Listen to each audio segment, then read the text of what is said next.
কষ্ট লাগে। যে ডোনাল্ড ট্রাম্প যুদ্ধ বাঁধালো, দেখলাম মনোনয়ন দেওয়া হয়েছে ডোনাল্ড ট্রাম্পকে নাকি নোবেল পুরস্কার দেওয়া হবে। কি পুরস্কার? নোবেল প্রাইজ দেওয়ার জন্য মনোনয়ন দেওয়া হয়েছে। কারণ কি? যে ইরান আর ইসরায়েল যুদ্ধ বন্ধ করার জন্য ডোনাল্ড ট্রাম্প নাকি ভূমিকা রাখছে, যুদ্ধ বিরতির জন্য। এখন বলেন ডোনাল্ড ট্রাম্প কি যুদ্ধ বিরতির কাজ করছে না ইরানে হামলা করছে? যে নিজেই হামলা করলো। আসলে ইসরায়েল তো ওসিলে, মূল এই হোতা, মূল জঙ্গি, মূল সন্ত্রাসী হলো ওই ডোনাল্ড ট্রাম্প। কথা কোন না? ও নিজে যখন ইসরায়েলকে সাথে লাগিয়ে দিয়ে পারেনি, নিজেই হামলা করে, যখন ওরা পারলো না তখন সারেন্ডার হয়ে যুদ্ধ বিরতি দিল। আজকে আবার তাকেই নোবেল প্রাইজ দেওয়ার জন্য মনোনয়ন করা হয়েছে।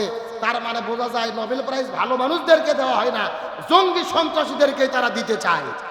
ডোনাল্ড ট্রাম্প এইবার যদি নোবেল পায়, এটা আরো প্রমাণ হবে যে নোবেল প্রাইজ ভালো মানুষের জন্য না, এটা হলো খারাপ মানুষের জন্য। এর নোবেল প্রাইজ যদি দিতে হয়, এটা তো আয়াতুল্লাহ খামিনিকে দেওয়া দরকার। তার কারণ যিনি 80 বছর বয়সে বৃদ্ধ মানুষ, ইমানের শক্তে বলিয়ান হয়ে জুলুমের মোকাবেলা করেছে, শান্তি কায়েমে কাজ করেছে, আজকে তাকে বাদ দিয়ে ডোনাল্ড ট্রাম্পকে নোবেল পুরস্কার যদি দিতে চায়, বুঝতে হবে ভালো মানুষের জন্য এটা নয়, খারাপ। তার মানে বোঝা যায় কাদের জয় হয়েছে? ইরান বিজয় হয়েছে, তারাই পরাজয় হয়েছে। একতাবদ্ধভাবে চেষ্টা করেও পারেনি। আমরা কি একটু জোরে আলহামদুলিল্লাহ বলতে পারি না? আরো জোরে বলি আলহামদুলিল্লাহ।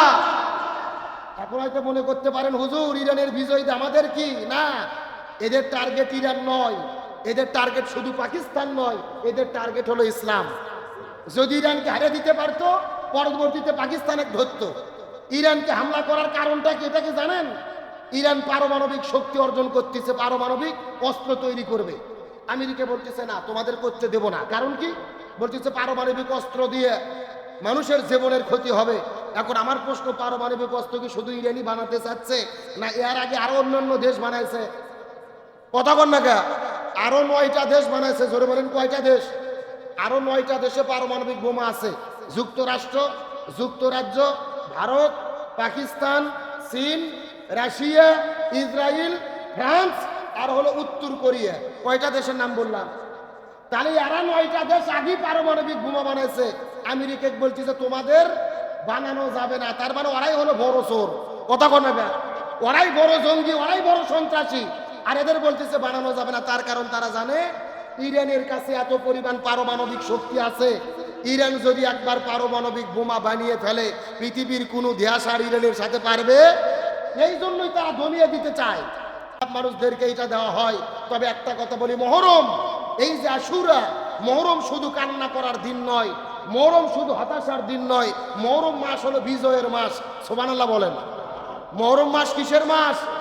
বিজয়ের মাস। তার কারণ হযরত মুসা আলাইহিস সালাম লোহিত সাগর পার হয়ে চলে গেল, ফিরাউন মরে গেল, জালেম ধ্বংস হলো, মুসা নবীর বিজয় হলো। তার মানে মহরম শুধু শোকের মাস নয়, মহরম হলো বিজয়ের মাস। সুবহানাল্লাহ বলেন।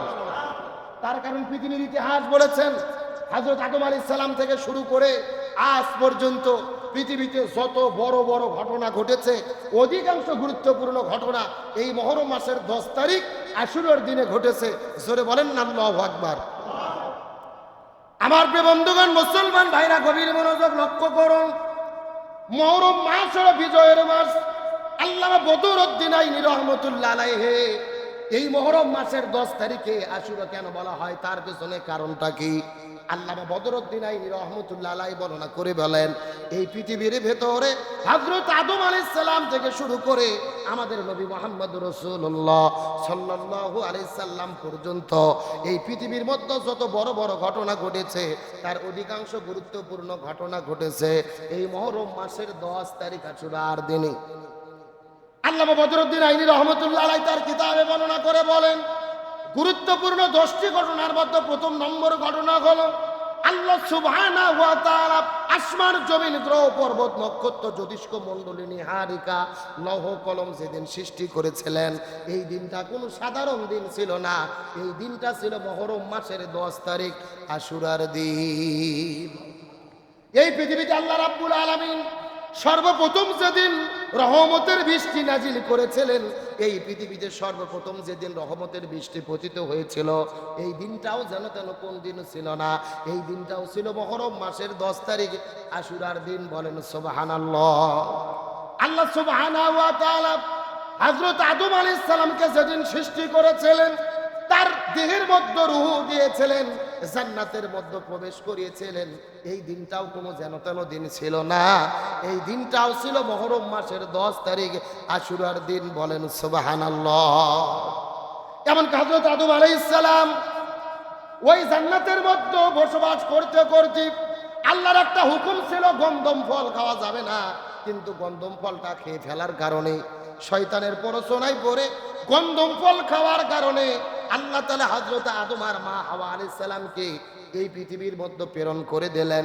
পৃথিবীতে পড়ার পরে আদম আর হাওয়া 1 নয় 2 নয় 350 বছর ধরে তাম পৃথিবীতে পরিভ্রমণ করেছে। আর সব সময় তারা কান্না করেছিল, রব্বানা যালামনা আনফুসানা ওয়া ইল্লাম তাগফির লানা ওয়া তারহামনা লানাকুনান্না মিনাল খাসিরিন। হযরত আদম আর হাওয়া 1 নয় 2 নয় 350 বছর ধরে তাম পৃথিবীতে ঘুরে ঘুরে ঘুরে ঘুরে কান্না করার পরে আরাফার ময়দানে আদম এবং হাওয়াকে আল্লাহ রাব্বুল আলামিন যেদিন সাক্ষাৎ করে দিয়েছিল, এই দিনটাও কোনো সাধারণ দিন ছিল না রে। এই দিনটাও ছিল মুহররম মাসের 10 তারিখ, আশুরার দিন। হযরত আদম এবং হাওয়া আলাইহিস সালামকে আল্লাহ তাআলা সাক্ষাৎ করে দিলেন 350 বছর পরে আরাফার ময়দানে যেদিন সাক্ষাৎ হলো, ওই দিনটা ছিল কোন দিন? মুহররমের 10 তারিখ। কিসের দিন? আশুরা। এই পৃথিবীতে আল্লাহর একজন পয়গম্বর ছিল হযরত নূহ আলাইহিস সালাম, যাকে সানি আদম বলা হয়। হযরত নূহ আলাইহিস সালাম জমিনের বেদ্য 1 নয় 2 নয় 950 বছর ধরে দিনের দাওয়াতি কাজ করার পরে মাত্র 82 জন মানুষ ঈমান গ্রহণ করলেন, কালেমা পড়ে মুসলমান হয়ে গেল। নূহ নবী যখন মানুষের মধ্যে দিনের দাওয়াত দেয়, এলাকার মানুষেরা নূহ নবীর কাছে দিনের দাওয়াতটা তো গ্রহণ করে না, বরং নূহ নবীকে অত্যাচার করে, নির্যাতন করে, তার পেছনে পেছনে ঘোরে, ঢিল ছুঁড়ে মারে, ময়লা গায়ের মধ্যে মারে। আল্লাহর পয়গম্বর 950 বছর ধরে কাজ করেছে, ঈমানের পথে কালেমা পড়ে ইসলাম ধর্ম গ্রহণ করেছে মাত্র কতজন? 82 জন। ধরে বলেন কয়জন? আরে আপনার আমার তো হিসেবই নাই। স্বয়ং আল্লাহর নবী 950 বছর ধরে দিনের কাজ করেছেন, মাত্র 82 জন মানুষ ঈমানের পথে ফিরে এসেছে। আর আমরা একটু ইসলামী আন্দোলন করি, ইসলাম চাই, বাংলাদেশে কোরআন বিজয় করতে চাই। 10 বছর ধরে কাজ করতেছি, চিন্তা করে দেখি আমাদের দলে এত লোক কম, কি করলাম? ওদেরই লোক বেশি, কিচ্ছু করতে পারলাম না, এমন হতাশা আছে না নাই? আরে ভাই, আপনার আমার কাজ তো দাওয়াতি কাজ করা, মানুষকে দাওয়াত দেওয়া। হেদায়েতের মালিককে স্বয়ং নবী হয়ে 950 বছর দাওয়াতি কাজ করে 82 জন মানুষ পাইল। আর আমাদের তো সেই তুলনায় কোনো হিসাবই নেই। সুতরাং আমাদের দায়িত্ব মানুষকে দিনের পথে ডাকা। আসবে কি আসবে না, আল্লাহ কবুল করবে কি করবে না, হেদায়েত আছে কি না আছে, এগুলো কার হাতে? আরো জোরে বলেন। আর নূহ নবী যেরকম বিপদের মধ্যে পড়েছে, আমাদের দেশেও আমরা দিনের পথে চলতে গেলে বিপদ আছে না নাই? তবে বিপদ চলতে চলতে মাঝে মধ্যে আল্লাহ সাহায্যও দান করে, জালেমেরও জুলুমেরও বিচার এই